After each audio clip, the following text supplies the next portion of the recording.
Lindsay Women. Today we're going to be making pasta from scratch. It's a very simple thing. And one of the nice things is that fresh pasta cooks a lot quicker than the dried stuff. Let's see here. Some shout outs to the Food Boat and also to Mason Hiffner and Polish Cha Cha Fishing. And then there's also Captain Brian's channel, and then also Alfred Montaner. All those links to their channels can be found on my channel. Just scroll down and there's little icons. Anyway, so little bit of a snafu. Seems like this has just been a journey of a lot of goofy things going on. It's like found out that my hard drive is not fast enough to do recordings because this is supposed to be for a Sunday premiere so we could do a watch party, and so that I could just sit around in my onesie. Ow! I broke my fingernail. Yay.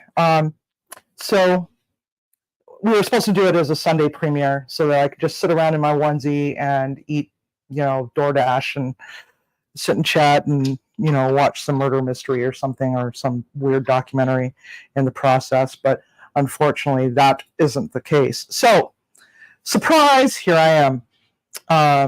Tomorrow we're going to be doing donuts, and that's also going to be live at the same time, 5 p.m. Pacific, which is 8 o'clock Eastern. So what we have here is a food processor. We're going to do this the easy way because my hands are just not doing very well. Oh my goodness, I'm bleeding under the fingernail. Lovely. Okay, so it looks like I'm going to be wearing a glove. So what we have is 3 cups of semolina flour, and this is Bob's Red Mill brand. Some people like to use the 00 pasta flour, which is actually the Cadillac of flours. I would recommend that, but it is pretty spendy. So if you're on a budget, this. Also, another thing that some people do is they'll do half and half of the semolina flour and unbleached all-purpose flour, which is fine too. It just might be a little chewier than you want it to be, and a little stickier. So I'm using just straight semolina flour, which is 3 cups worth. We're going to add that to the food processor. And it's perfectly all right to use a food processor for this. Some people say, oh, no, you're supposed to mix it by hand. That's not the Italian way, blah, blah, blah. But you know what? That's okay, because some people just don't have the ability to sit there and roll dough for a long period of time. So here we are. We have 4 eggs with egg yolks.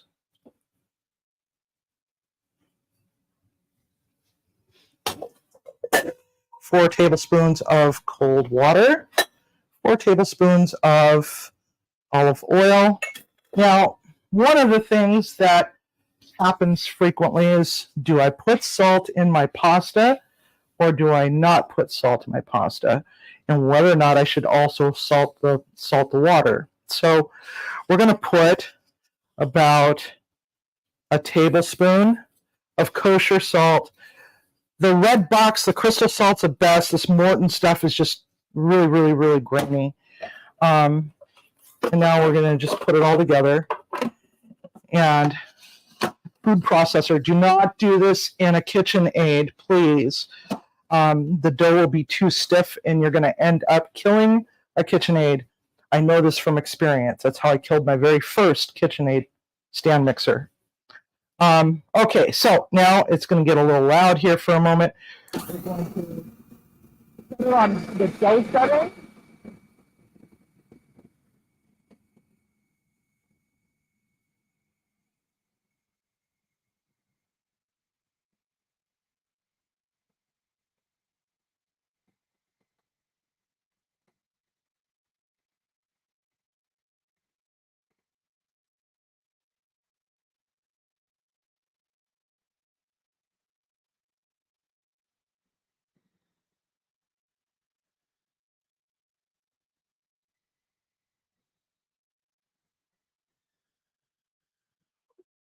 All right, now we're going to just go and check it. And we're going to make sure that it's all mixed together and that we don't have a whole bunch of dough in the bottom of, or a lot of flour in the bottom of it. And I just stabbed myself with the blade. Lovely. It's going to be one of those days, and there goes Dory. She's giving her 2 cents worth. She's like, real Italians do it on the work surface, and they make a little dome, a little bowl of the flour, and then they add all this stuff, and then they mix it by hand, and yada yada yada. So that's what she's protesting right now. Actually, probably not. She's probably like, I want to go outside again for the 50 gazillionth time and pretend that I need to go potty. But I'm not really going to go potty. I'm just going to go and bark at the neighbor's dog at the end of the street. So, but we'll just pretend that, she is telling me that we're not doing this the right way. Okay, so we're just going to give it a little, whirly do a little bit longer.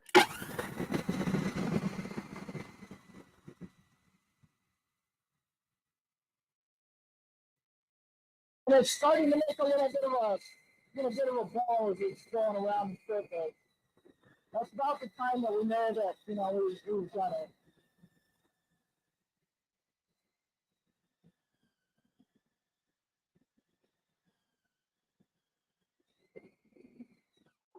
All right, there we go. There we have it. We're going to just take our dough out. Yeah, I've got some issues in the winter time. My wrists and stuff hurt really bad, so this is why we're doing it this way. Plus, it's perfectly all right to use electrical tools. Yes, somebody's going to say, oh, that's not the right way to do it, but you know what? I don't care. So let's get rid of this stuff because we don't need this anymore. And now, so that I don't trip and fall, I'm going to unplug that because today seems like a really good day for being accident prone. Okay. That back over there. All right, so now we've got our dough. We're going to need a little bit of flour just so that we can get it all going. Now, one of the nice things about making dough from scratch is that you get to control the amount of salt.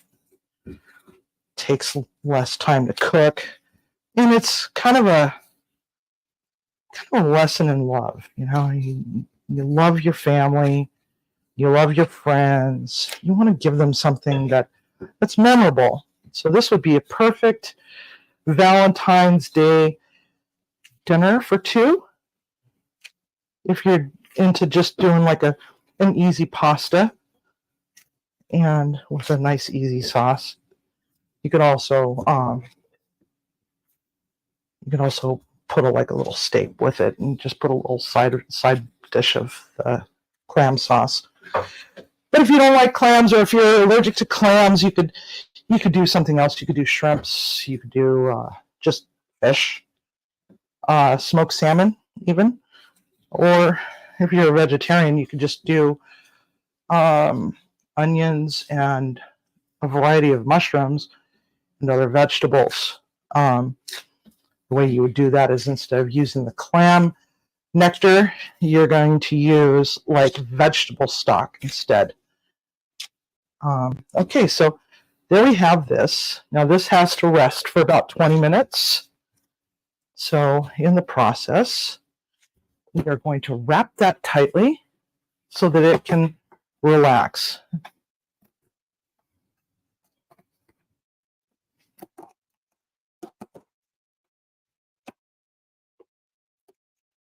Come on. You need a 12-year-old. 12-year-olds know how to get into everything, right? So, oh my God. I hate new rolls. Let's see. Where's the... Oh, there it is. I understand now. I understand. All right.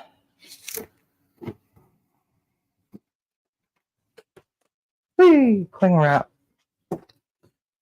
I hate cling wrap. Okay. So let's wrap that up. We're just going to let it sit and get happy there for a few moments. I'm going to get rid of these as well, because we don't need those. And they're just going to get in the way of things. So now we've got our mise en place. Mise en place is everything in its place. It's right here. Scoot this over there. Scooch this over. Okay, so this is the Atlas 150, and it's hand crank pasta maker. I've got several different attachments. The one that we are going to use is the spaghetti one. And that basically just kind of hooks right onto here, just like so.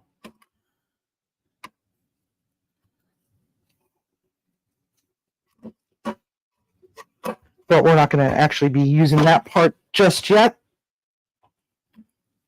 But that's how it goes. There's other ones. There's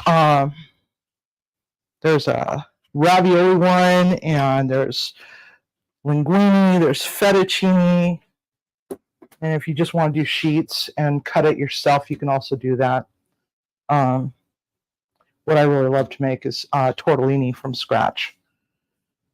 That's a lot of fun. Maybe one of these days we'll do that as well, and do like a smoked salmon and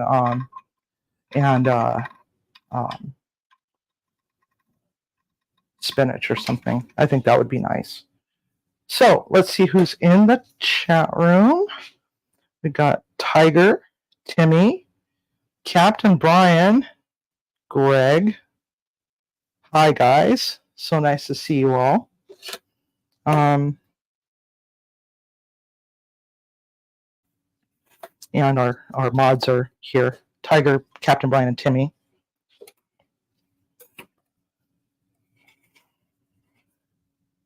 All right, so cutting board. Now, next, while we're waiting on that, we're going to just take care of our mise en place for the sauce. And I should probably get some water. Forgot to get water. Oh, so forgetful. So this is what middle age is.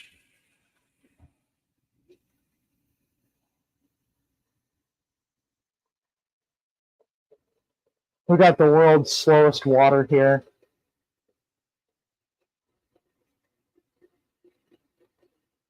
So tomorrow we're going to be making maple bars or just maple donuts. I don't know. I haven't figured out which yet. Probably just ring donuts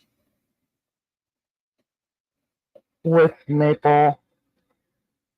Maybe I'll do like a chocolate drizzle because Sophie's birthday is coming up.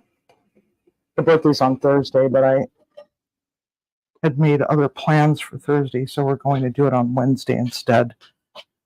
So, set this on the stove, get this out of the way, put this on the back, turn that on, turn on that way. Okay, so we're going to need an onion. Now, don't forget, you hold it like you're going to do a handshake with somebody, like that, okay? Just like that, not like that. We don't want our finger on that. And then we're going to take the top off the onion, the bottom off the onion. Look, I want to make sure that we get all of that core out of there, or that root. So now just cut it in half, set that aside, get rid of all this onion paper. Dump it in my garbage bowl. Garbage bowl. At least I didn't forget the garbage bowl today. Alrighty, Roo. Let's set that aside for now. So what we're going to do is we're going to do a fine dice on there. And the French term is brunoise. And they're very, very small. So we just follow our fingers. See how the knife is resting against my the back of my fingers. This way I don't cut tip of my finger off or take off a fingernail. I already did that throwing things around. So now we got this. Now what we're going to do is we're going to go here, and we're just going to go in like that, and then one more right up top, and then we're just going to just start going down over the top of that, and we end up with these little tiny little bitty pieces.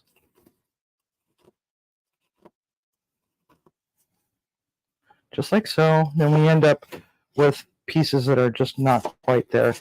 Now, one of the benefits to making sure that all your stuff is the same size is so when you're doing like, your mirepoix is carrot, celery, onion. Trinity has green bell pepper, and onion and celery. So okay, so now we have this.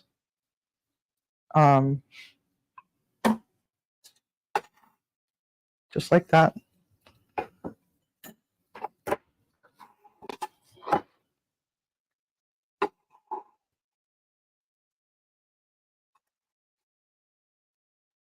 It's about a half of a cup. I like a lot of onion though. Timmy could beg to differ. He likes a little onion. Now, one of the other things that I like to do is I like to put a little bit of pancetta in this, but I didn't want to freak Timmy out by saying, hey, I need some pancetta. Now we just need some garlic cloves. I'm actually making like 2 or 3 days worth of pasta to eat. We do this frequently. We'll make large meals because sometimes it's hard to make meals for two. 2, 4, 6, 8. Let's go with 10. 10's a good even number. Keeps the vampires away too. So cut the little knobby bits off the bottoms of the garlics. I don't like to mince my garlic up that much. I like to just have it nice and sliced because I like those when it's softened up and it's cooked nicely. It's just nice to have a fairly decent sized chunk of garlic. I like a lot of garlic. One of my favorite things to do is roast off a whole bunch of garlic and just puree it and put it into ice cube trays, stick it in the freezer, wait till it's frozen up, and then transfer it over to a little container and put it back in the freezer. So whenever I need some roasted garlic, I could just do that. So now what we're doing is we're just doing a slice.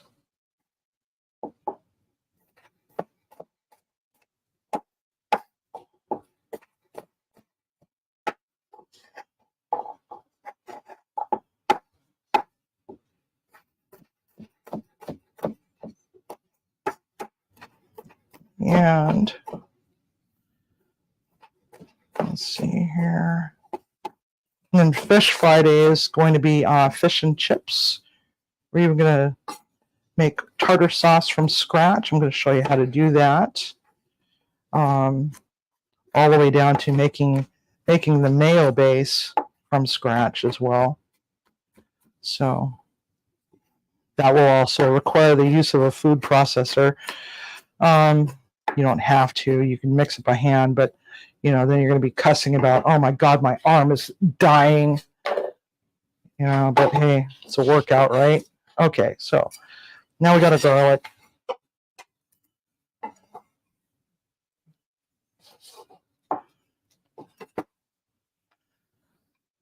And tarragon and parsley. I love a lot of herbs in my food. You'll probably notice that trend. I don't like to mince it too much. I like to have nice rough chop, just because the color that it gets is just nice, and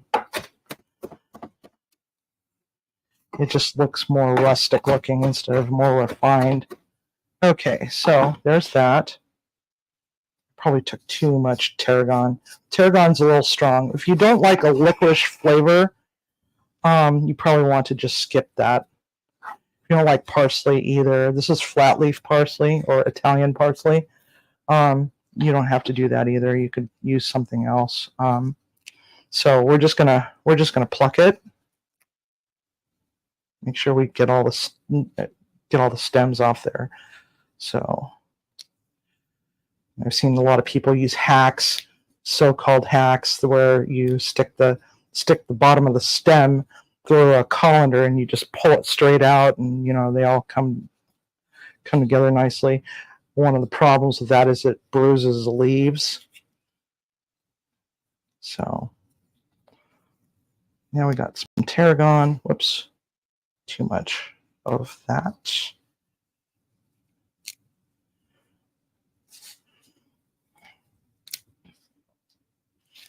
Now, because this is a pasta dish, what I like to do is I like to, with seafood, I like to put just a little smidge of Old Bay, just because I like the way that it turns it kind of a blush color. Okay, so there's that. That's all we need for that. And let's just set the knife aside for a moment. Let's get all this out of the way. One of the nice things about being here with y'all is that when I was working a full-time job, I wasn't able to spend a lot of time in my own kitchen cooking my own things that I love to eat. All the little homey things that I like to make. This happens to be Timmy's favorite dish. He could eat it every day of the week for a month straight. I can't. I need a little bit more variety. So it's really nice to be able to have y'all in my kitchen and cooking with me. All right. So this is feeling really nice. Hi, Viper. Welcome. Okay, so on to the next thing. And we're going to take our dough and plop it out. We're going to just kind of round it out a little bit. Or not round it out, but kind of square it up as best as we can. Sometimes it just doesn't always work out that way. All right, and we're going to cut it up into pieces. And we're going to work with a piece at a time. Now, what's really important is that you wrap it all back up and make sure it's fully wrapped so it doesn't dry out. It actually rained a little bit today, so our humidity isn't horrible. So like it was when we made cannolis. That was just ridiculous. Okay, so we're going to want to squish it down. Kind of square it up. Squish it down. Square it up. And now we're going to see if that's going to go. Okay, so we're going to start on the whoops, we're falling apart here. All right, why are we falling apart?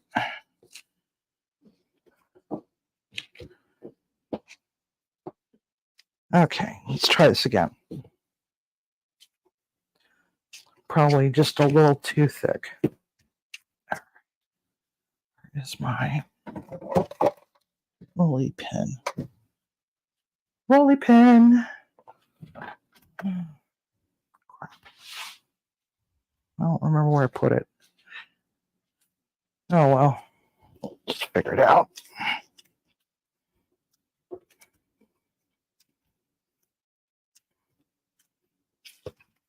All right.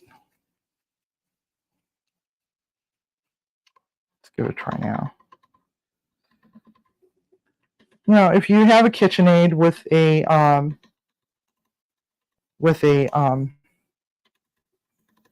pasta attachment. You could definitely use that. I like this. Okay, so, God, it's falling apart. Why are we falling apart? So we're going to start at the thickest level. We're going to do this a few times.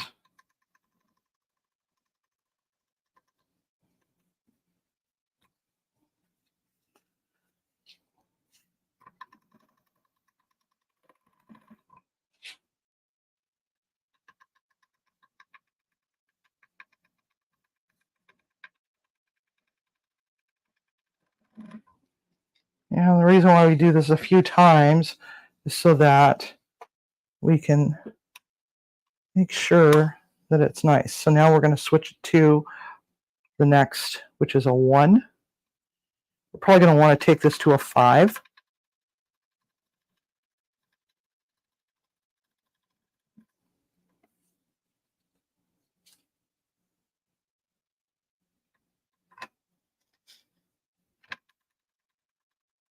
This is going to start to stretch out, so we're going to eventually cut this into 2 pieces.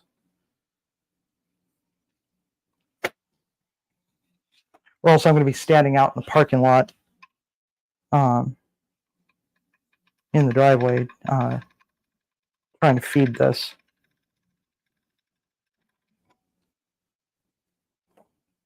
All right. So that was 2 passes. So now we're going to go to the next one. Yeah, we're going to cut this in half. All right. So just cover that up with a towel. And if it's sticky, just give it a little douse of some, just sprinkle a little bit of the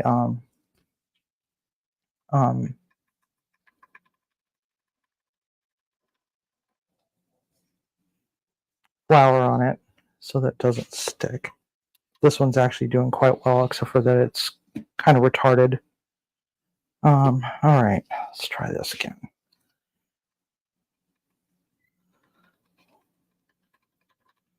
So now we're on 3. I'm going to give this another 2 more passes, I think. Whoops.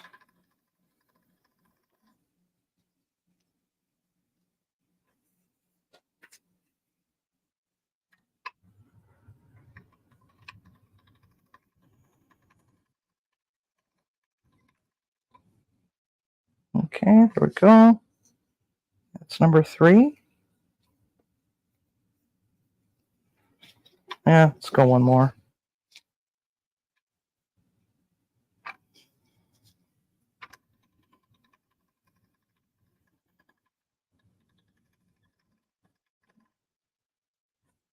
Now we're going to go to number 4.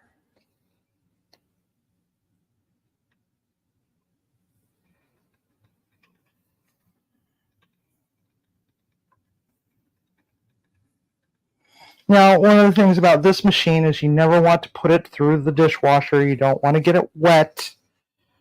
You want to store it in something that is airtight so that you don't get dust bunnies in it, because they are a pain in the ass to clean.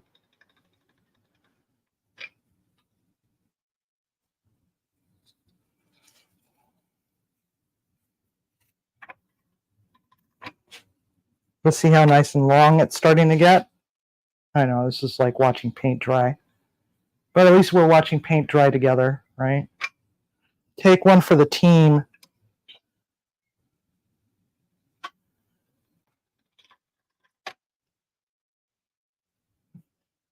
I love making pasta.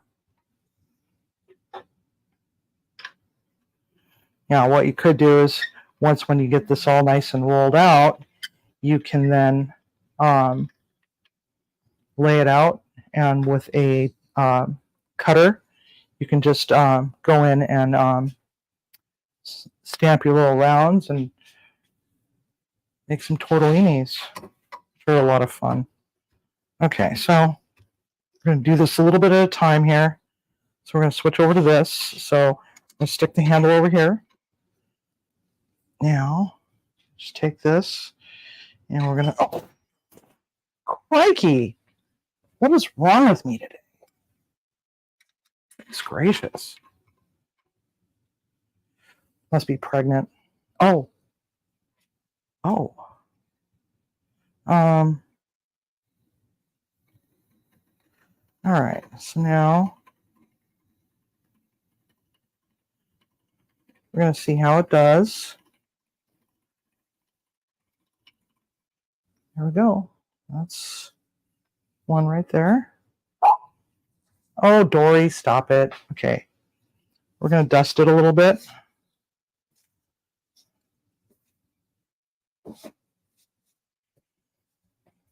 Brush that out of the way. And then we are going to just plop that underneath here. Take the next one. See if we can get this back together again. Sometimes they don't like to do that. Now, if you wanted to do some fun stuff, what you could do is you could put beet juice in there, or juice some spinach in a slow masticating juicer. I've got one of those. Toward the end here, I'll show it to you. It's pretty cool. I don't have any spinach though, so I can't really demonstrate. You could exchange the water for that. Okay. All right, so now we're going to go back down to 1.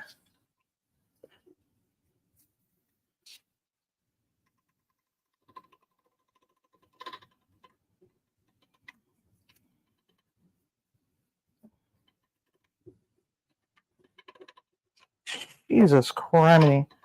All right. This is not going well.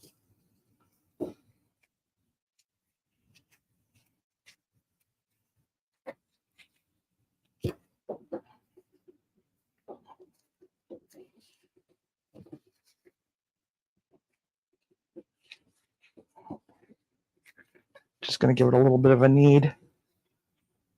Flour. Hey, Sophie.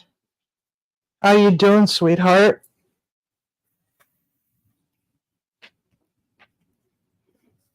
Let's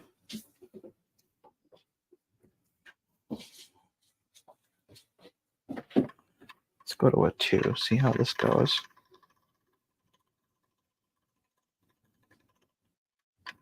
Nope. All right, I bet you I put it in there.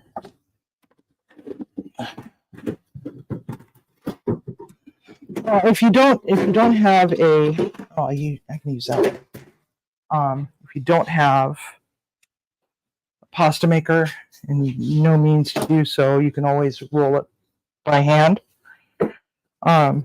This is a fondant roller.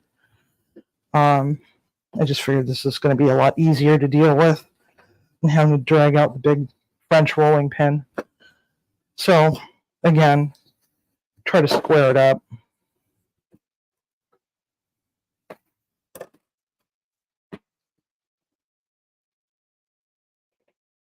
God dang it, my hair. Wild hair don't care. All right, let's try it now.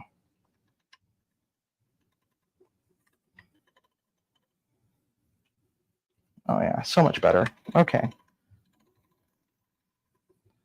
And we're going to go another pass. This is number 2.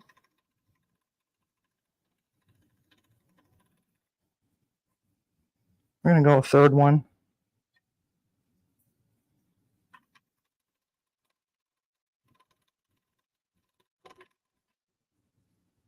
Okay. Let's see how we're doing here. See how nice and long that's starting to get? This one I estimate will probably end up that long by the time all is said and done.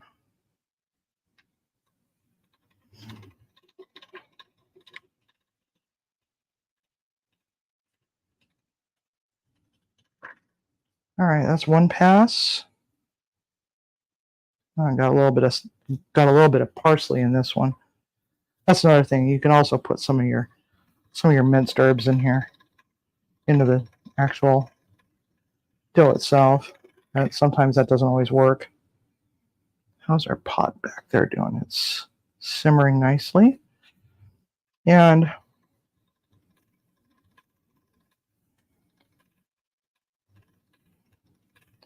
also, one other nice thing about this is you can make your own lasagna sheets instead of using the boil noodles or the no-cook ones. It just doesn't quite fit the pan that you're using, so you have to overlap and stuff like that. All right, now we're going to go to number 4.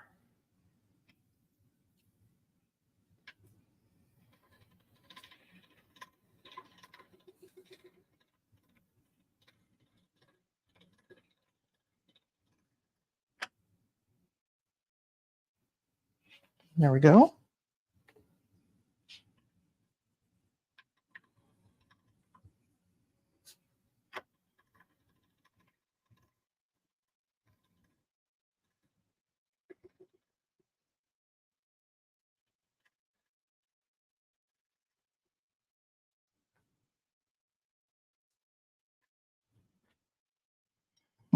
Go to number 5.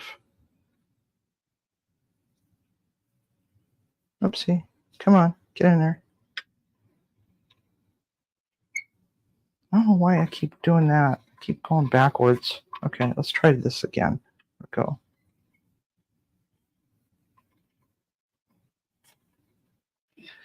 I know.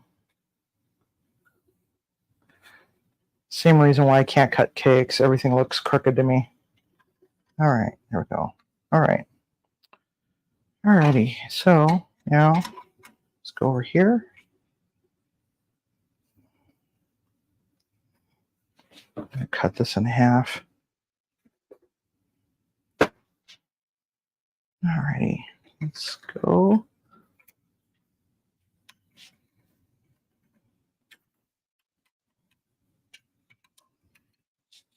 I hate being left-handed sometimes. Sometimes things just aren't quite out of hell with it. Let it fall on the table however way it's going to fall. Okay.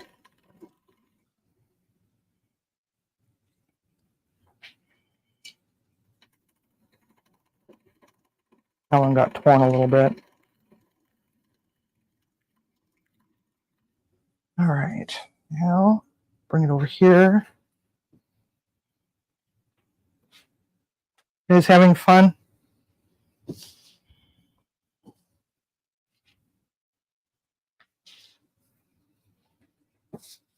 Okay, there we go. Put that right there. Get this out of the way. That's icky scrap. Scoot that over. Oh, there it is. Duh. Okay. Oh. Now, whatever you don't use, you can always just fluff it out with some flour and just stick it into a container. Let's see if we can work this one in. See, now one of the things is that you'll notice that when you fold over pasta dough, it just doesn't quite work. So you have to like squish and drag, but don't do it too aggressively. There we go.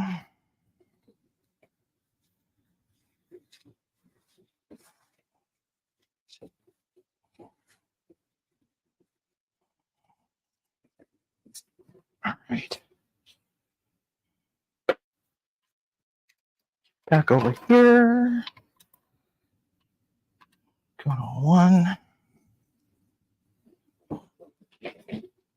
Damn hair. Okay.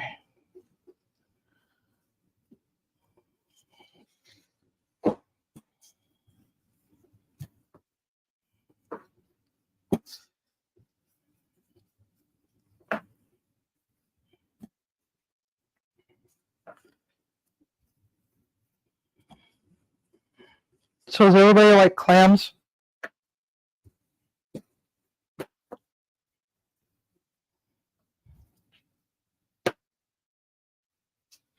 Alrighty, Rue. Next.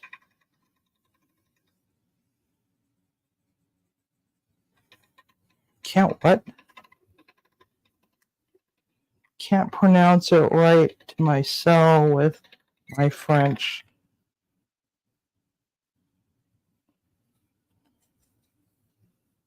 I don't understand the question.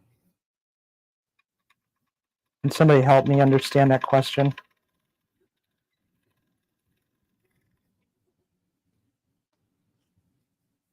Ambidextrous? Yes, I'm ambidextrous, but there's certain things that I can't do right-handed. But then again, there's certain things that I can't do left-handed. I'm left-hand dominant and forced into a right-handed person's world because everything is for right-handed people. You go out and buy a mouse for your computer, and it's like you see those really cool gaming mice with all the really cool buttons and stuff, and it's like $49.95 or something like that, and it's a right-handed. But if you want a left-handed version, you have to special order it, and it's like an extra $25. It's so stupid. It's so stupid. Okay, now to number 3. No, Dory, you don't need to go back outside again. Or maybe she does, I don't know.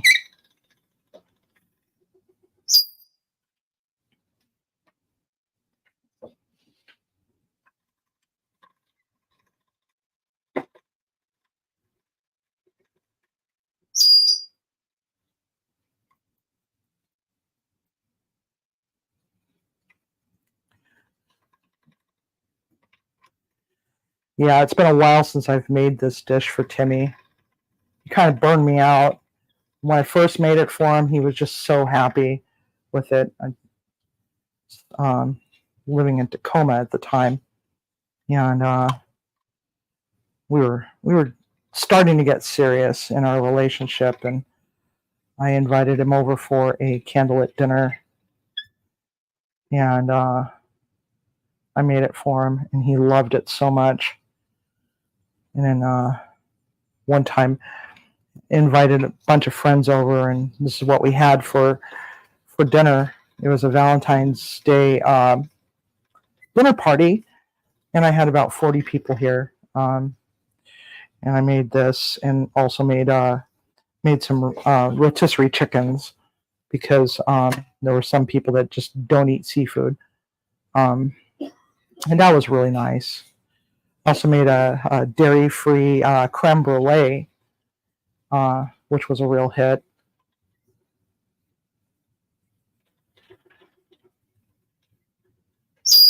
Okay, there we go. Now we're at number 5. Next, just going to tear that off right there and just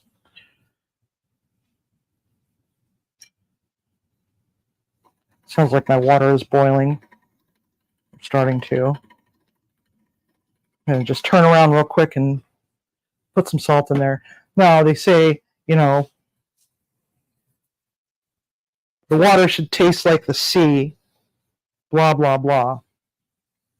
There's some element of truth to that. However, you can always add salt. You can't subtract. So in order to keep from making your dish overly salty, just go a little less like the sea. All right. We're gonna be eating like kings tonight. Oh boy. Yeah, it's probably been about a year since I made this. Now I think about it. Maybe even longer. But when you're a working chef and you're working 12 plus hour days, sometimes the last thing in the world that you want to do is come home and cook.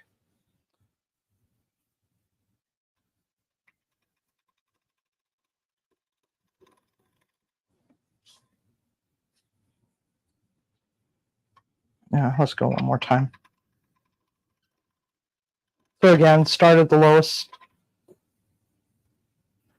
setting and you move to the thinner setting. So on pasta machines, it goes from 0 to some other number, like 6 or so.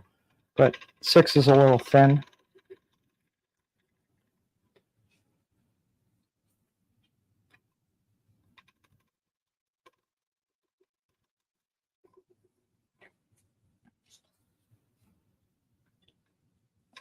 Wow, it's getting pretty warm in this kitchen. Okay. Been pretty cold around here lately. So how are we doing so far?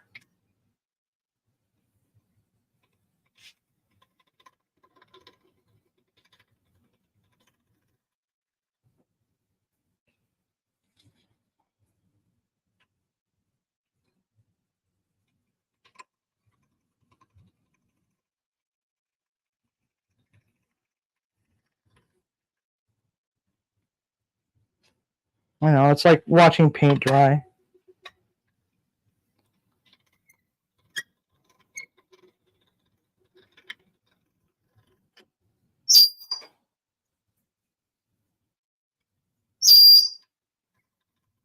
But it's so worth it. It's just one of those things that calms me a lot. You know, when I'm stressed out, I love to cook. But this, you have to be patient with it. You can't half-ass anything when it comes to making pasta, or else, you know, you're going to notice. Just going to notice it right away.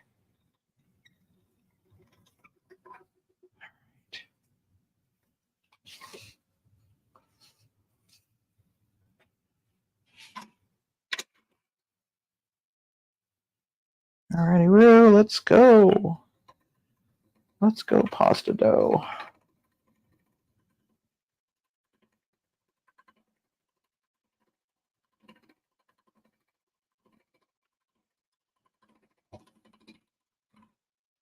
Alrighty, there we go. This is going to look so pretty.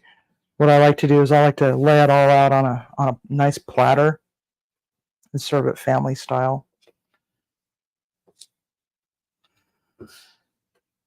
Instead of plating it all up in, you know, separate plates.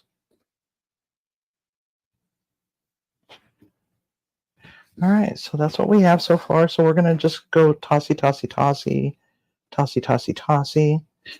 One of the other nice things is there's a dish that I make. It's called shrimp lo mein, and that's probably going to be another one of our Fish Friday things. We're dedicating Fridays to fish, and seafood in general. But it's kind of a nice dish, and I actually make the pasta dough just a little bit differently. In that, I'll add a little bit of the buckwheat.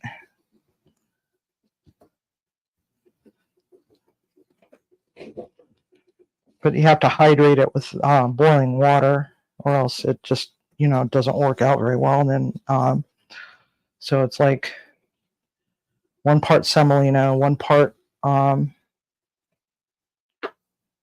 part unbleached wheat flour, all purpose, and then 1 part buckwheat flour. You get these really sturdy noodles. So that'll be fun.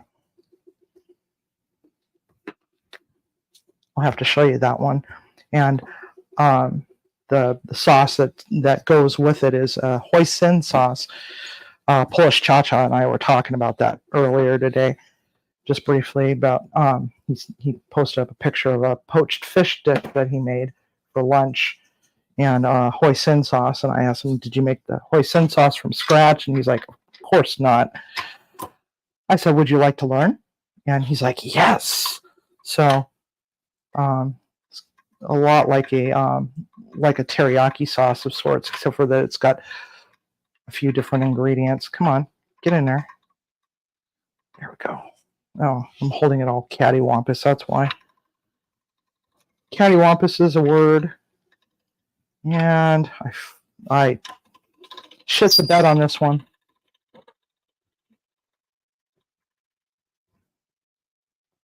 We can fix that. Cut that off. Throw that back under the towel for right now. Shit the bed. Shit the bed. All right.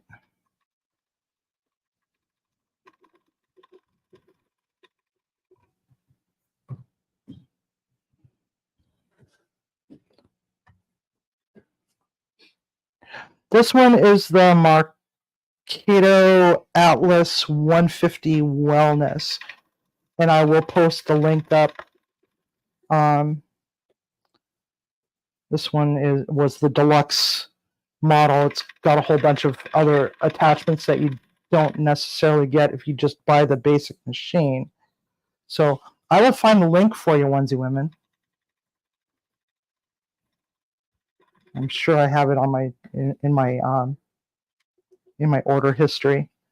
Had this one for quite a while. So again, do not put it in the dishwasher. Do not put it in the washing machine or in the sink with water. You just take a brush and brush it out.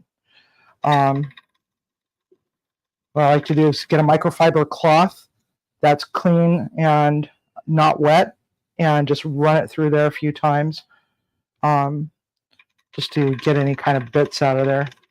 Microfiber. You might have to cut it into a strip or something like that and run it a few times, but it's the best way to do it. And oh my goodness gracious, I'm just such a klutz today. They say that when a woman drops things, she must be pregnant. So, oh, you're so welcome.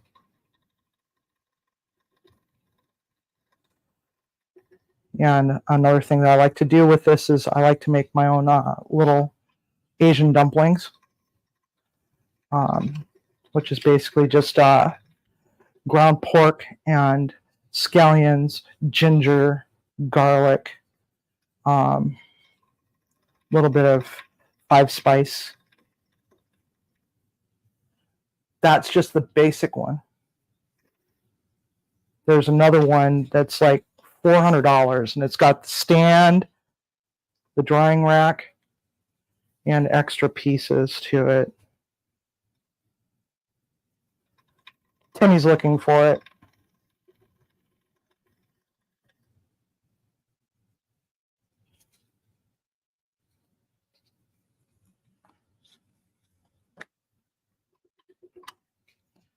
Number 4, almost there.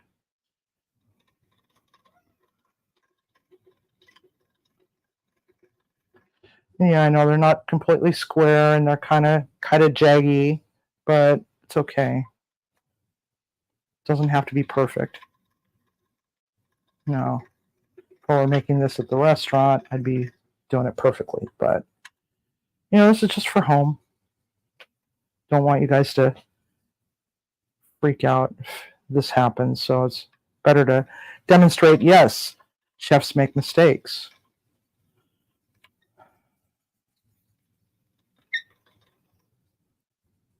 Just so you don't get intimidated. I mean, it'll all eat and cook the same anyway. It'll just end up with a couple little bits here and there, but for the most part, when I go to pick up the noodles, the little tiny bits kind of fall away.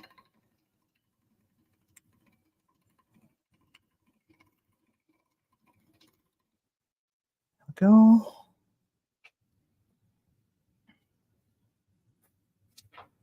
We're almost there. We're going to start with the pasta sauce. Our water is simmering right now. Should probably turn it down a little bit so that we don't end up evaporating all of it and I have to go and refill the pot. Okay, so there's that one.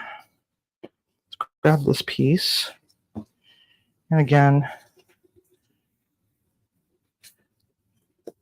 drag, drag, drag.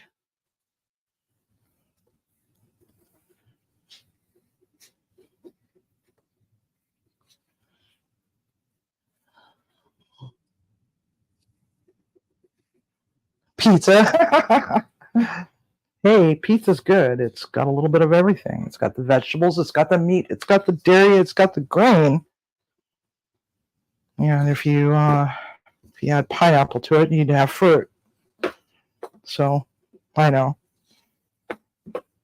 It hits 4 major food groups. I know, Tiger. You're not being helpful, Civvy.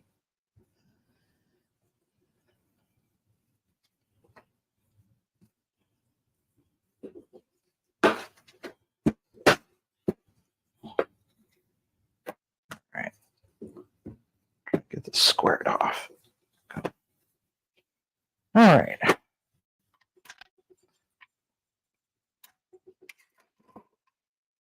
All right, next.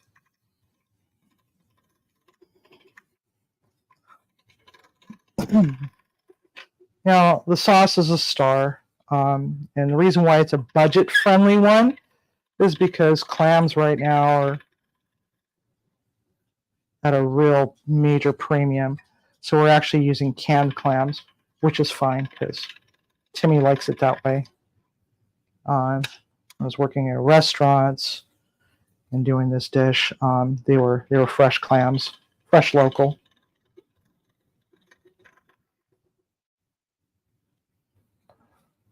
Clam season is still trying to rebound after that massive heat wave that we had a couple of years ago, where the clams were actually literally cooking on the beach.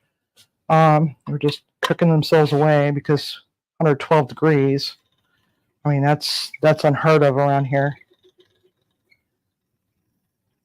It was horrible because a whole lot of restaurants had to close down for their workers' safety, and also because the refrigeration was all failing because, the refrigeration in restaurants on the average can only withstand an ambient temperature of about 80 degrees. So all their low boys and beverage coolers and stuff like that were all, oh shoot, screwed that up. Well, guess we're just going to have to roll with it. You just came in from outside, doggy dog. Bark, bark. Bark, bark, bark. Oh! Leroy. Poor thing. He's so fat, he tried to jump up on the food thing and fell down. He's so fat. And it's not that, we made him fat. He made himself fat, but he's also very active for a fat cat. At least he can, oh, what am I doing? I'm like, why is it not turning here? It'd be helpful to put the handle in the right hole.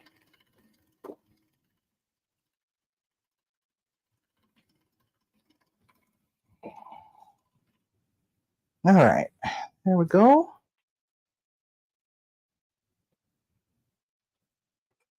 Is he okay? Huh? Just bonked his nose. Okay, there's that one.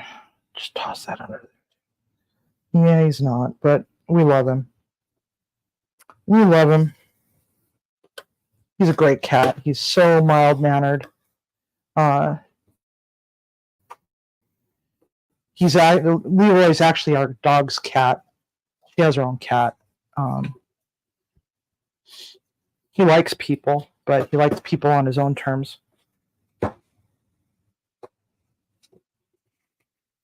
He's going to be, he's probably going to be Uncle Walter sitting on the front porch in his rocking chair. Get off my lawn.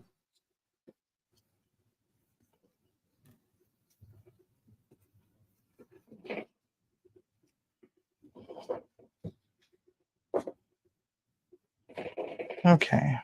So this, again, is actually a fondant roller.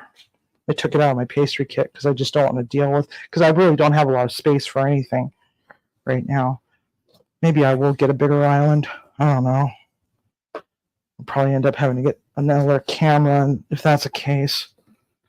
Yeah, right now it's just 4 is enough. Okay. Put the handle in the hole. All right. Probably going to be too much. I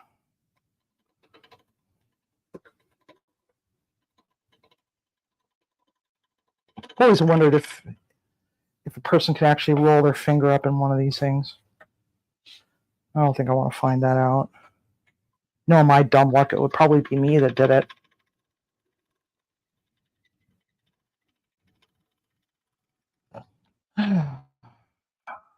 Oh, did you find it, Timmy? Cool. With all the other pieces? Yeah. Cool. Was it like 300 and something odd dollars?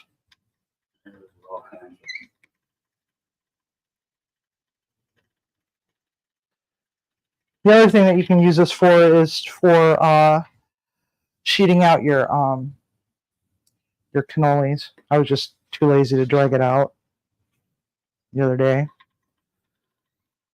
think I'll do it again. I think I'll do that one again because that one would be a lot of fun to do again.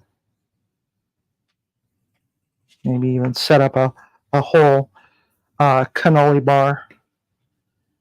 Show you how you can use that as a really nice dessert for dinner parties, or instead of wedding cake. I know that some people are going with non-traditional wedding cake sort of ideas, like the donut wall and stuff like that. And why not cannolis too? Okay, get over. Oh shit.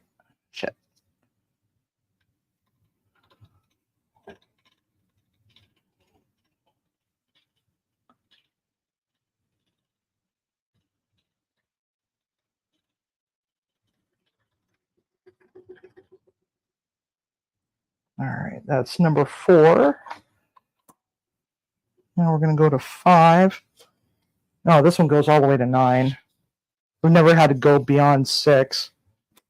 Okay, this is getting to be too much. So, choppy, choppy, choppy.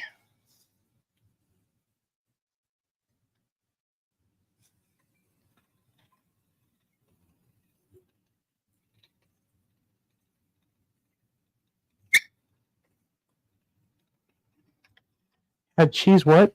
Oh, cheesecake cups.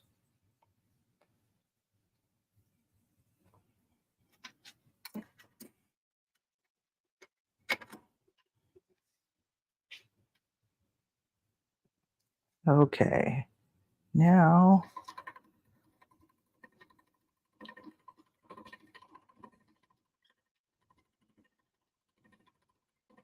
and poor Tiger, he's going to be making pasta. That's his new job title, pasta maker and secretary. Right? All right, let's set that there for one moment. Go back over here. Go to number 5.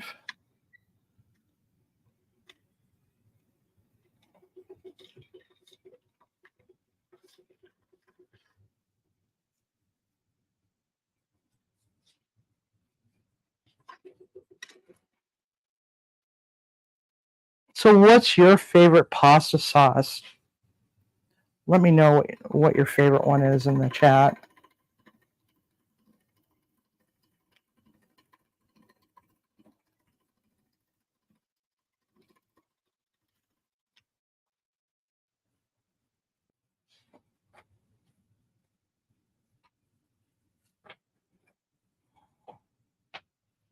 Hi, Purple.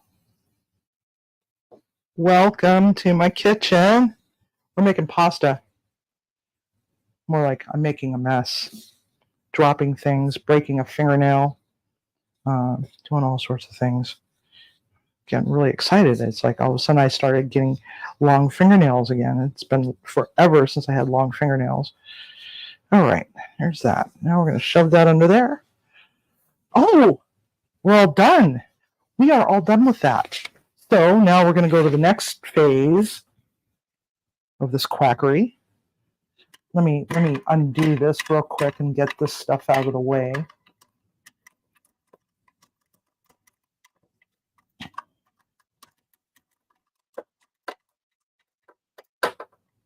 Come on. I had to use my coasters to help righty tighty lefty loosey, right? There we go.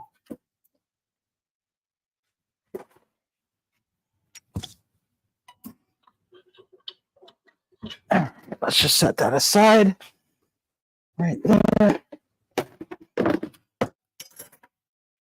Okay. Get rid of that. Okay.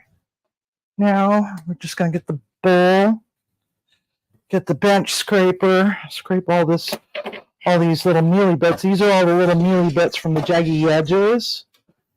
Not much loss. Okay. Here we go. All right, so we've got this resting underneath that. Our water is going. So now we're going to take a gander at the stove cam. Let's see here. I'm going to need that. My onions. We're going to start with our onions and our garlic. Going to need our butter from over here. I'm going to turn our stove on. Hope you guys are liking the transitions.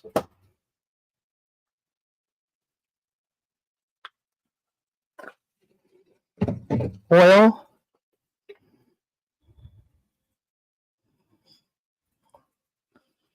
Let's see here. Roasted garlic Alfredo. Yes. Yes. And we have this little Italian restaurant at the bottom of the hill down in Sumner. It's called Aversano's. And oh my God, they make the best freaking chicken marsala. Except for I always ask for extra mushrooms and I give Timmy the chicken because I like mushrooms. I like just mushrooms. Sometimes I'll eat a little piece of the chicken because usually there's like two pieces of chicken. Not that there's anything wrong with this chicken.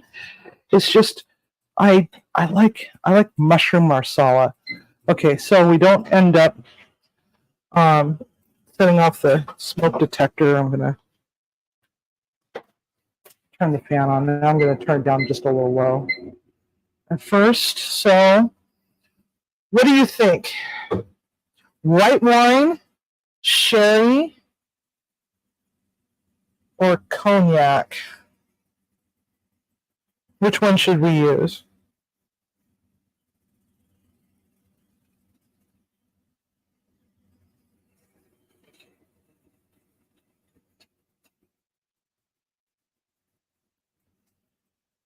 White wine?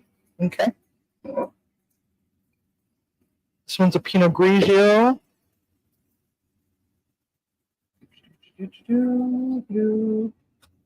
Where did I put you? I'm gonna have to clean these cabinets out. I can't find anything. Crikey.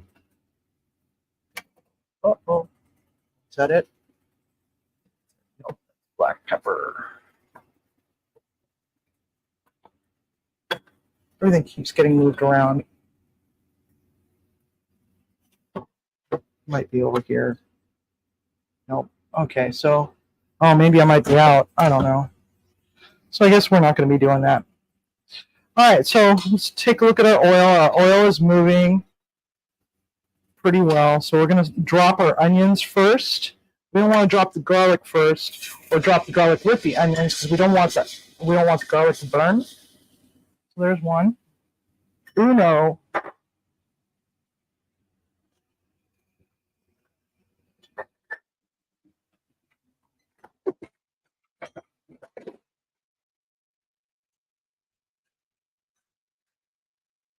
How's this view so far?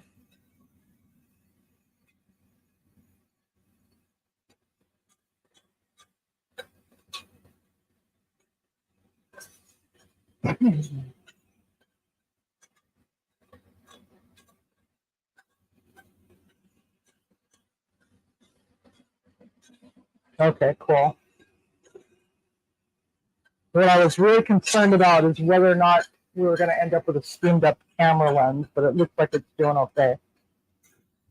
I'm not seeing anything. It doesn't look like I'm seeing the live stream as if I had cataracts or something like that. So it's all good. It's all good. It's all good. Okay.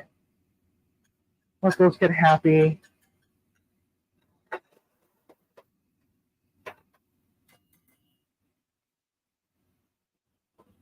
All right. Oh, I wish you could smell it. I really wish you could smell it. All right. The fact that I can't possibly be out of Old Bay. It's got to be in here somewhere. Whoops. Dump everything all over the place. There it is. I found it. Yay. It's hiding behind the vanilla extract. All right. So what we're looking for is for it to get translucent.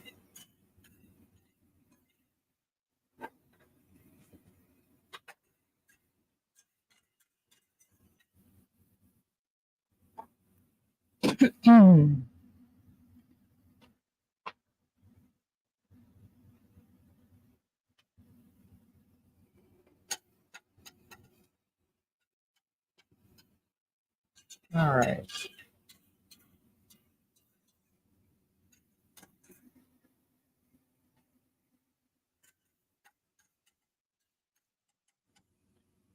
All right, so now we're getting a little bit of a browning.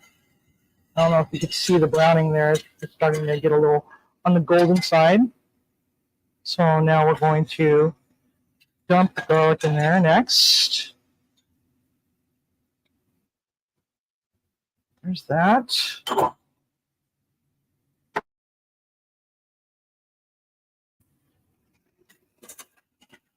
What we're looking for is for this to get happy.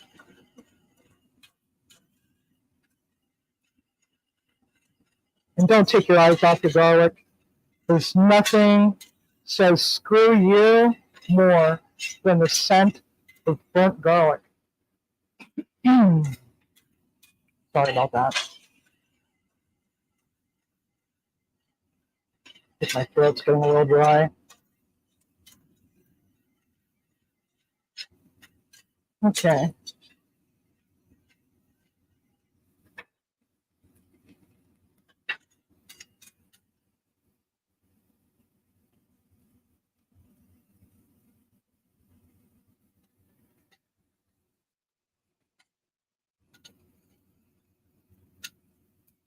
You can also put a little bit of dough in it, or one of the things about tarragon is, yes, it has a little bit of a licorice flavor to it. Sometimes I just get that craving for it because I really don't like black licorice at all. Don't like Jägermeister either, for that matter, or any drinks with Jäger in it. Not a fan of Ouzo either. Okay, so now we're starting to get more brown bits. Now remember, the bits at the bottom of the pan is called a what again? Do we remember? It's a four-letter word. And it's a French culinary term. Let's see if anybody remembers.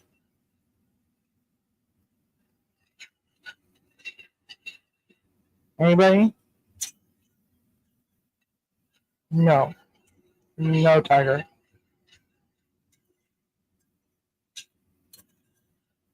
The caramelized brown bits is called fond, F-O-N-D. Now, Osek is when you take the fond down and reduce it down to Osek, nearly dry, which we're going to see that in just a moment here. See how it's getting nice and brown? We're going to hit it with some white wine. There we go.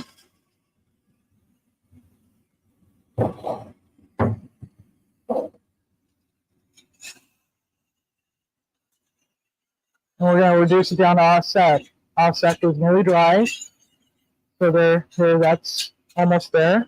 There's just a little smidge left down on the bottom. Move it around a little bit. There we go. Oh, man, that smells so good.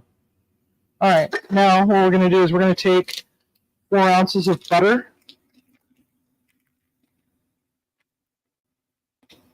And we're going to let this do its thing.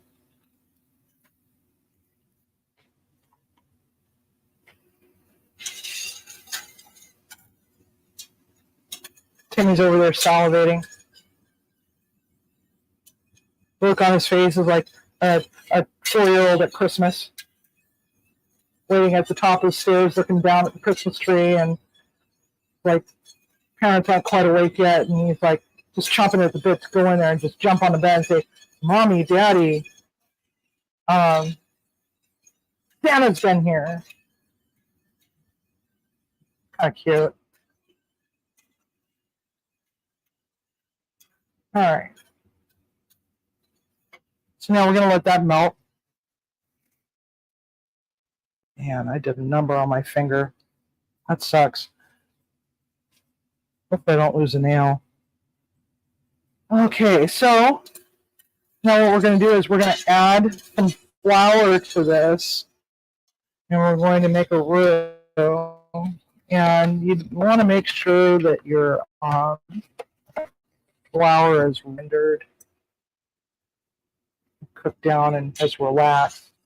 Or else what happens is that you end up with a grainy aftertaste. That's should grab the wrong measuring spoon anyway. So 4 ounces of flour. Roux is going to be 1-to-1 ratio of fat to flour. If you are gluten-free, I don't know what to tell you, because we made pasta that's got gluten in it. So if you want to make this but without the gluten and you want to use your own gluten-free pasta, which is fine, just make yourself some slurry with the clam nectar.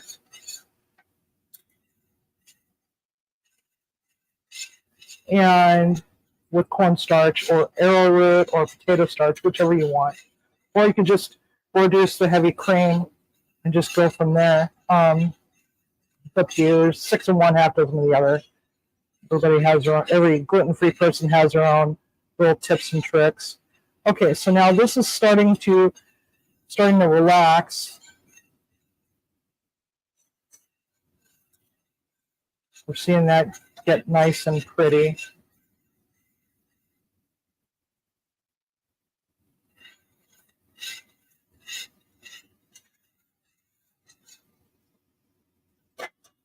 Now we're going to get the clam nectar. Now this is 3 6.5 ounce cans, or 5.5. I don't know. So we're not going to use all this clam juice. We're just going to use about 2/3 of it. I just spilled it all over the stove. That's going to smell wonderful in the morning. Cat's going to be jumping up there looking at it. Okay, so now we're going to let this do its thing. You know what? I'm just going to add all of it in there.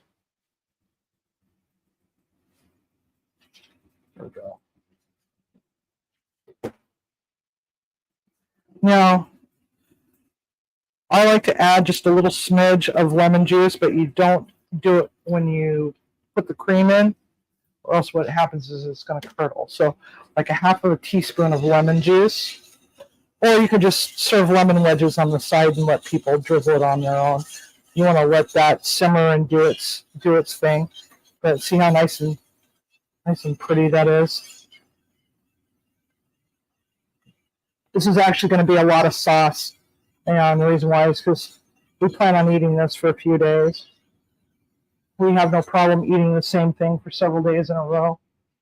We really don't. Plus, it makes life a lot easier too, because all we have to do is just, heat up some more pasta and warm up the sauce. And the way that you reconstitute it, because it's gonna thicken quite a bit, is you just get some milk. and just add it.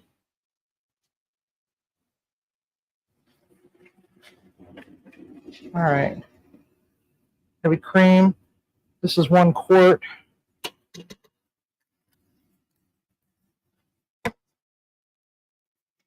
Just pretend that this was in the 1 quart because I used some of it up the other day. So it's going to be a quart right here.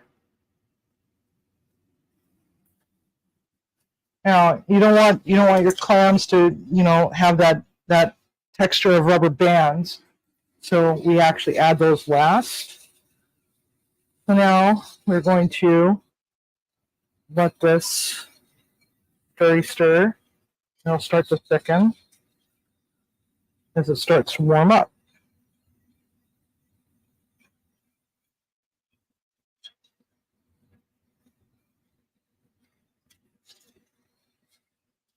Is it steamy in here? I'm sorry.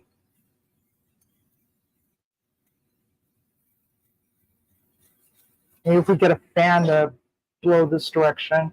No?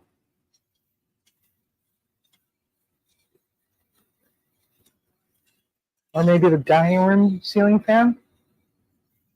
Dining room ceiling fan? Oh. Oh, okay. All right. Yeah, Captain Brian, you got cataracts or something going on, bud.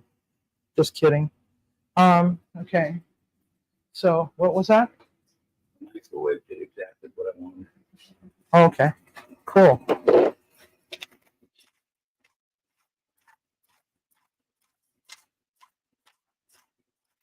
Oh, he was behind in the video. Okay, now I understand. Okay. Now we're just going to add a little tiny touch of salt. Remember, we got salt in the water. Okay. You can always add. You can't subtract unless you want to add, double your recipe up by a whole bunch. So, and again, tasting spoons.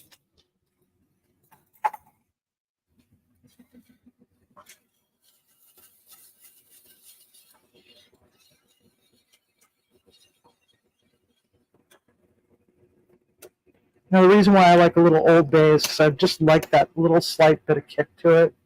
Plus, it kind of, there's also some other ingredients in Old Bay that I just absolutely love. But keep in mind, it's got salt in it too. So, just be a little careful of that.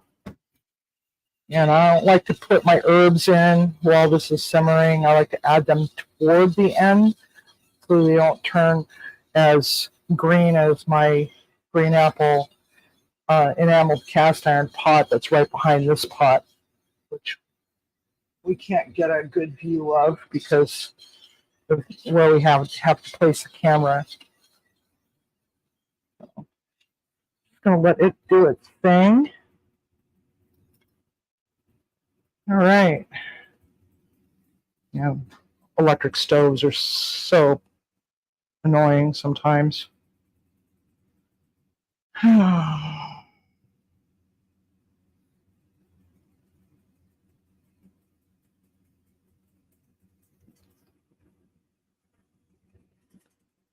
So how does everybody like the idea of having Fridays being dedicated to just the fish or seafood in general? Maybe I'll even do some sushi. I don't know.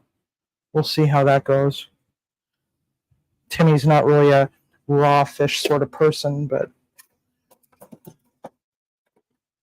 I'm also thinking maybe also doing some Filipino food too. That was one of the requests. So sushi, yes. Okay, I'll put that on the list. Yeah, once when the weather starts to warm up, we'll be able to fire up the smoker, because when the temperatures are as low as they've been, sometimes it can't heat up to the right temperature, so we end up with a brisket that's not quite reaching its temperature, so we end up having to pull it and then wrap it in butcher's wrap and then foil and then stick it in the oven to finish it to bring it up to the temperature that it needs to be. So Yeah. So what should the story be today? We haven't done story time.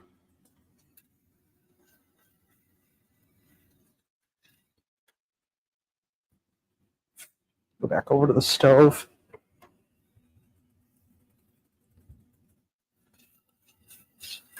Oh, sea tiger. Lindsay women all eat something other than pizza and burgers. They'll eat sushi. From what I understand, there's some pretty decent sushi places down there in your neck of the woods, wherever that may be.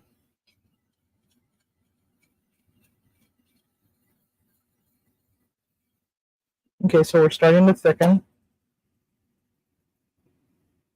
Now, one of the other French culinary terms is nappe. We're starting to see bubbles. This is when we want to make sure that we move this and move this and move this just to keep it from breaking. This is a lot of sauce for the amount of pasta I made. But it's okay because, I put it in the fridge and eat on it for a few days and it's all good.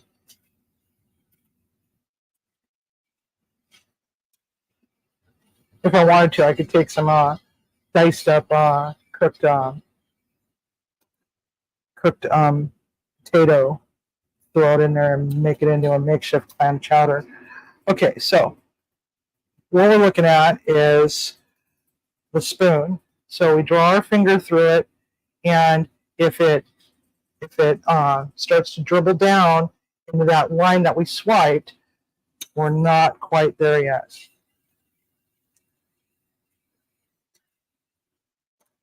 Let's give it a taste.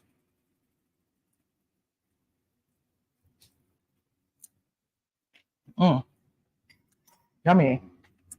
Yummy, yummy, yummy. So we're going to need just a little speck of salt. Sprinkly, sprinkly, sprinkly. Stirry, stirry, stirry.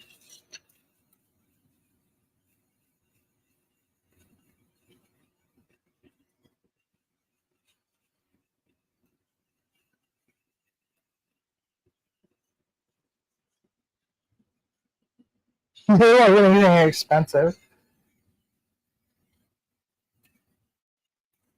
Believe it or not, you can actually make sushi for fairly cheap. It's actually cheaper to make it at home than it is to go out because what you're paying for is the 30-something plus dollars an hour that most sushi chefs get paid at the reputable places, not like the conveyor belt sushi type places, but the higher end places that's more traditional.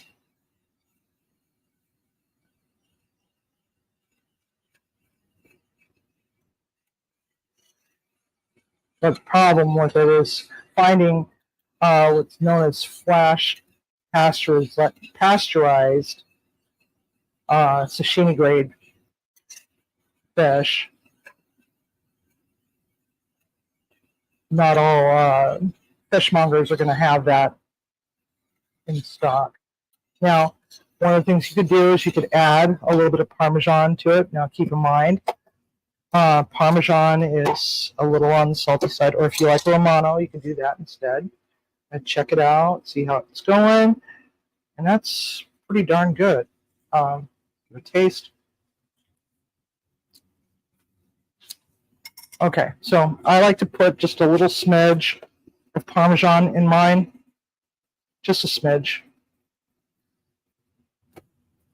Sometimes what I like to do is I like to take the Parmesan rind and just float the Parmesan rind in there and let it get happy with the cream and then pull it out because after a while it starts to have the texture of like a watered up napkin that's been soaking in a thick liquid. All right. There we go. We're almost there. We're just going to let it do its thing for a little bit longer.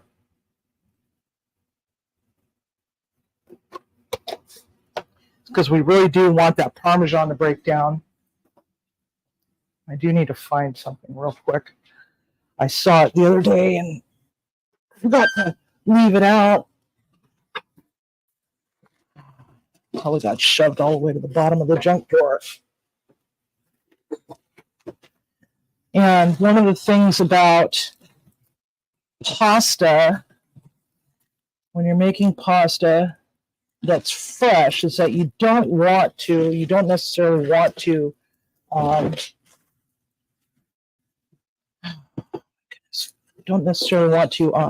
strain your pasta into a colander, as you end up with the remains of the starchy water left behind. You can use, is that my spider? No, that's not my spider. That's part of my mill. Sorry about the noise, guys. Kind of walked away from my pot, which I probably shouldn't have done. Out of health, I'll just use this. No, I can't use that. That's too big. Shoot. Well, colander it is. Anyway, so you want to be careful with that, because just don't drain all the water out into the colander. I lost my spider. Spider is a strainer that's got a long handle. So we're going to have to just use this instead. And that's still getting happy.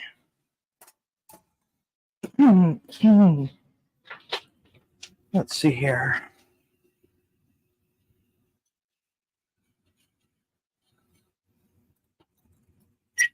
All right, we're going to give it another taste. Oh, yeah, see how nice and velvety that is? Yeah, it's entirely up to you how much pepper you want to use. Oh my gosh. That is so delicious, but it does need just a little pinch more salt. I'm very sensitive to the taste of salt. So if I say it needs salt, it really needs salt. Yeah, it's not because I smoke cigarettes.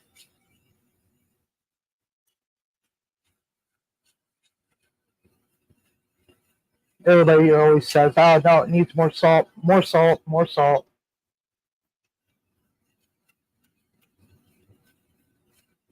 Oh, yeah, that's really thickening up nice.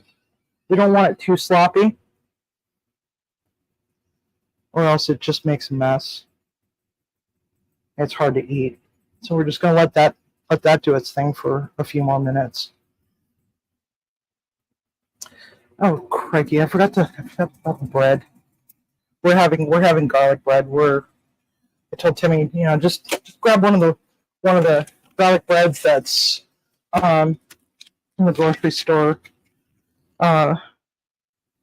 bakery out there. These things. Turn around the other way. I think. Let's see. That sort of thing. Garlic bread. Pre-made. Sauce is smelling good, Brian. Just needs to marry just a little while longer. And that was not a cat that you just heard. That was Bo, the African gray. He meows. We don't know how he learned that, because none of our cats are really very vocal, except for Leroy, because he's part Siamese. However, he's only been living with us for, I think, 3 or 4 years now. He came to us just before COVID shut down. He was my former sous chef's cat. And I think I told the story about I took him in because he didn't have a safe place to live, because the bartender tried to have him murdered. I don't know if I told you that story, but he ended up moving in with us, and then she got fired, and next thing you know, it's like we get a new bartender, and just before COVID shut down, he got together with her, and basically the kitty ended up staying with us, and he just didn't come home. So I was like, okay, so my dog is getting attached to this kitten. Can we keep it since you're not coming around here? So we were able to keep the kitten, and then we had the COVID shutdown. And so it was really kind of cool that Dory got to grow up with this kitten. Who is now double her size.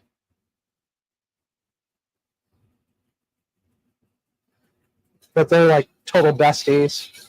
Never seen a cat and a dog have that kind of a relationship with one another before, to that degree. And he's so gentle. He doesn't even bother the other. Didn't even bother the other dog. My Dobby, who died 3 years ago.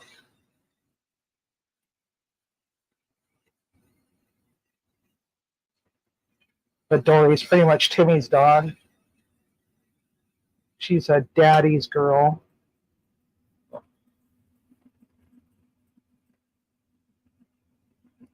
Well, that's why you stand here and you stare at it. Food service boil bag? What?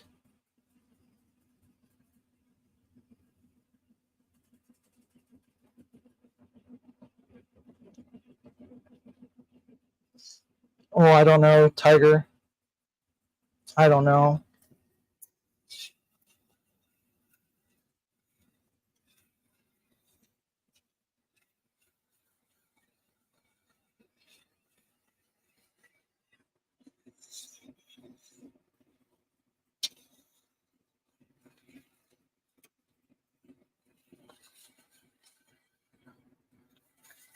All right, so we are getting there. That is just looking nice, and see it.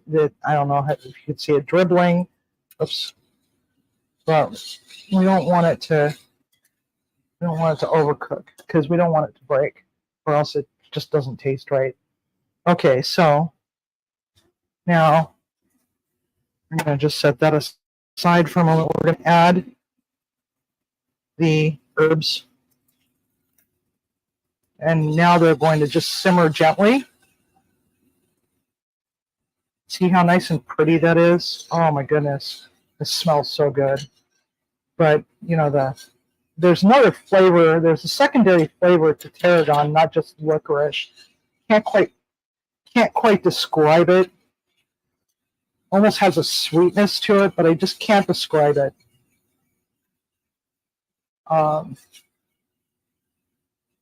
Not as sharp as fennel.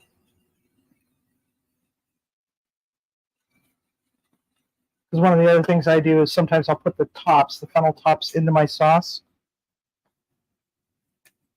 I just like just the fennel tops. Okay, so that's that. We're going to let that sit and meld for a little while. We're going to pour this one over here. This is our pot of water, so we're going to turn that up on high. We're going to turn this off. We're sitting at a 5.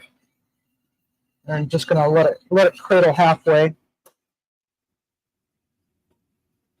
between the two burners, so that and then periodically stir because it's bubbling over on one side. So our water is looking really nice.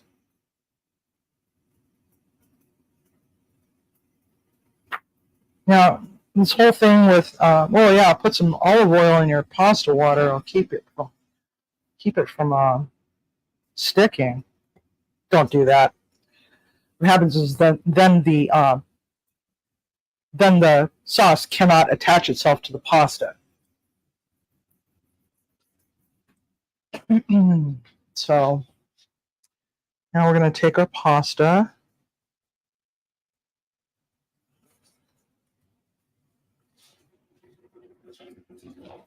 Now remember, this only takes 1 or 2 minutes. I'm actually looking for my strainer.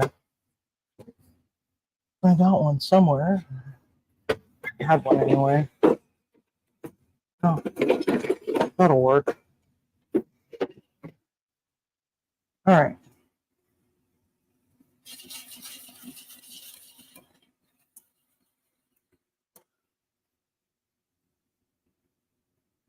All right, so the sauce over here, we can now, it's some of the heat has died off on it, so we can actually add the clams to it and let it sit and marry for a little while.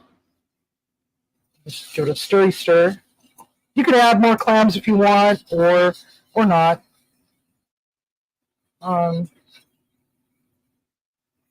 Just before Christmas, Costco had those big restaurant-sized cans of canned clams. And I was like, oh, I should buy some of those before they disappear. And I thought, that's something that we should probably keep around all the time, right? But no, went back after Christmas and they were totally gone. So they probably got moved over to one of the other stores. So I'm going to have to go down to the Costco Business Center and see if they have them over there. Okay, so now we are going to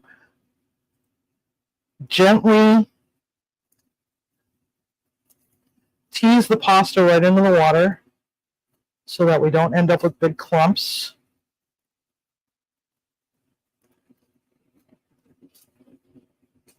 Like that right there. Okay, just like so. This is going to be, the rest of it's going to be for tomorrow's dinner. All right. I'm going to take this and we're just going to give it a stirry stir. We want to make sure that this moves and moves and moves. It's a lot like dry pasta. If you don't stir it periodically, you'll end up with a big thing of noodles all stuck together and they're not fully cooked. So you want to make sure that it moves around. So it's 6:41 according to my clock on the stove. We're going to test it because we want it al dente. We don't want it to be too overcooked. And I'll show you what we do next. Move this out of the way. So here, that back right there. Give the sauce a taste. Yeah, see, look at that. Isn't that gorgeous? Hope you can see it. Can you see that? Spoon? Me? Timmy, spoon? Timmy, spoon? Can you see that? Yeah. Okay.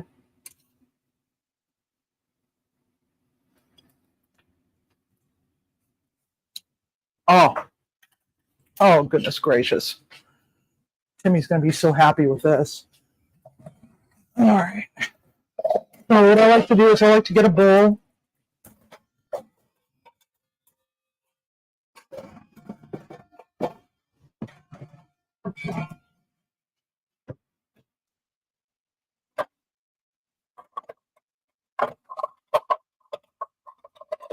And our handy dandy ghetto ass cleanware bowls. Okay, so now we're foaming. Ding! Everybody take a shot. Ouch.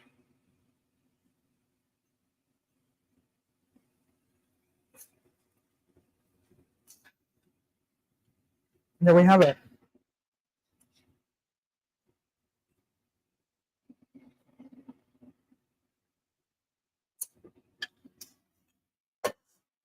Just going to take this over to the stove real quick. Handles. Oh, bread.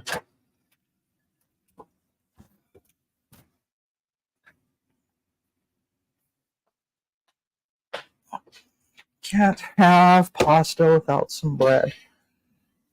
More carbs is such a great idea. Okay, there we go. And then the very last bit of water we're going to just dump down the drain, even though there's some noodles in there. Reason being is we don't want them to get all starchy. Nobody likes that flavor of starch in their mouths. All right. Where's that?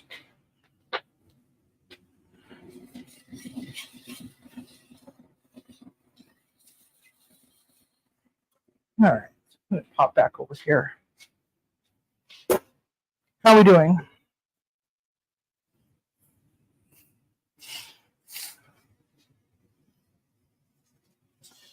This is what's left over. That's going to be for dinner tomorrow. So what I'm going to do is I'm going to take a gallon freezer bag. Now, when you put it in the refrigerator, make sure that you do not put anything on top of it. So we're going to separate it a little bit more, just like so. Now these are actually thinner noodles. These are like in between regular spaghetti and angel hair pasta. Dump that out right there.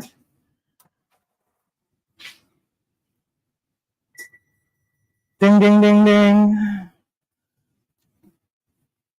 Okay. And now we're going to just place this all in there, except for the little tiny bits. So just grab what you can. The little ones are just going to be a pain in the ass. You could save those little bits for like soup or something like that, but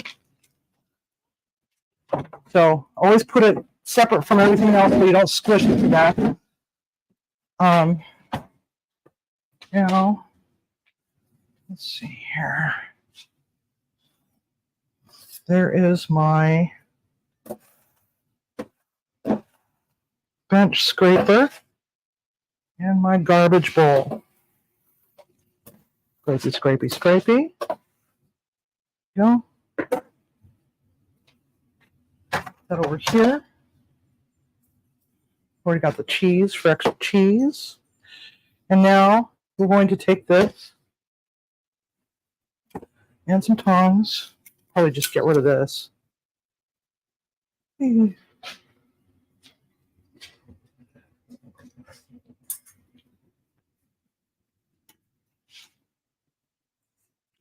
Oh, what I like to do is I like to put the pasta, however much, into a bowl.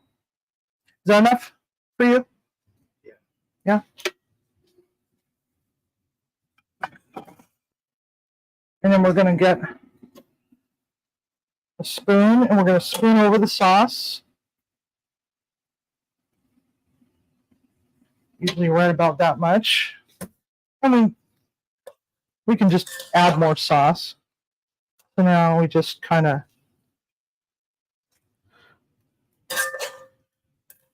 there we go. Now, scoop it right into the bowl. Spoon the excess right on top. So it's not overly saucy and it's not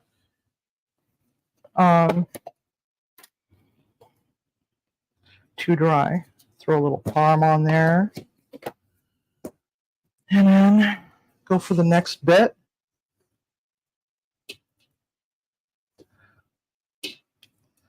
And I know that he's going to want more than what I gave him. And I know I'm going to want more than what I gave myself. So, go. So there's just something so comforting in the winter months about a nice cream sauce.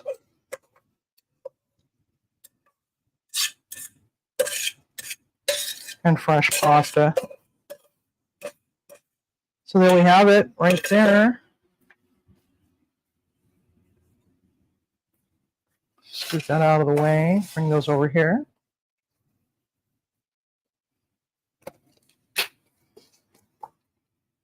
Sprinkle, sprinkle, sprinkle.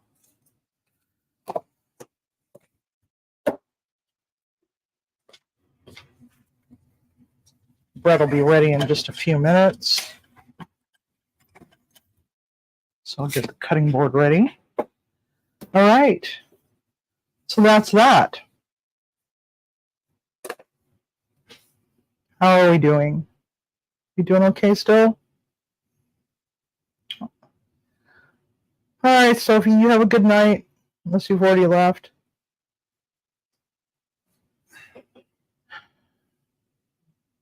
Well, so we've successfully made my spaghetti with clams.